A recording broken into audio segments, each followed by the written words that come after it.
Billionaire Satyamurthy alias Vijay Antony ప్రపంచంలోనే అత్యంత ప్రభావవంతమైనటువంటి వ్యక్తిగా ఎదుగుతాడు. బిచ్చగాడు 2 సంఘటనల తర్వాత అతని మెదడు టెక్నాలజీ ప్రపంచాన్ని మార్చేస్తుంది.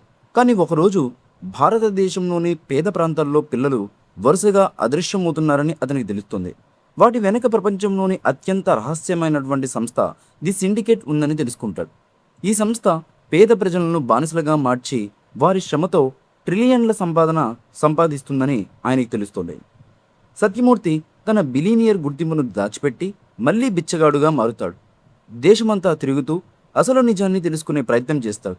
ఈ ప్రయత్నంలో అతని ఎల్లమ్మ అనే అనాథ అమ్మాయి పరిచయం అవుతుంది. ఆమె తన గ్రామం మొత్తం అదృశ్యమైన పిల్లల కోసం పోరాడుతుంటుంది. సత్యమూర్తి సిండికేట్ హెడ్ను కలవడానికి వెళ్తాడు. అక్కడ అతను చూసినటువంటి వ్యక్తి తనకు షాక్ ఇస్తాడు. ఆ వ్యక్తి మరెవరో కాదు, తన మరణించిన తండ్రి.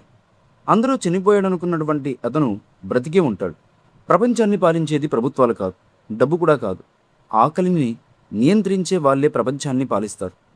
సత్యమూర్తి తన తండ్రితో సిద్ధాంత యుద్ధం ప్రారంభిస్తాడు. ఒకవైపు కోట్లాది పేదల భవిష్యత్తు, మరోవైపు తన సొంత తండ్రి. ప్రపంచం మొత్తం చూస్తుండగా సత్యమూర్తి సిండికేట్ డేటాబేస్ను హ్యాక్ చేసి వారి రహస్యాలను బయటపెడతాడు. చివరి పోరాటంలో తన తండ్రిని ఓడిస్తాడు. కానీ విజయం సాధించిన తర్వాత తన సంపాదన మొత్తాన్ని పేదల కోసం విరాళంగా ఇచ్చి మళ్ళీ ఒక సాధారణ బిచ్చగాడిలా ప్రజల్లో కలిసిపోతాడు. ఈ నేపథ్యంలో ఒక చిన్న బాలుడు సత్యమూర్తిని అడుగుతాడు, అన్నా నువ్వు ఎవరు? అప్పుడు సత్యమూర్తి నవ్వుతూ చెబుతాడు, ఆకలి విలువ తెలిసినటువంటి మనిషిని అని చెప్పి జనాల్లో కలిసిపోతాడు.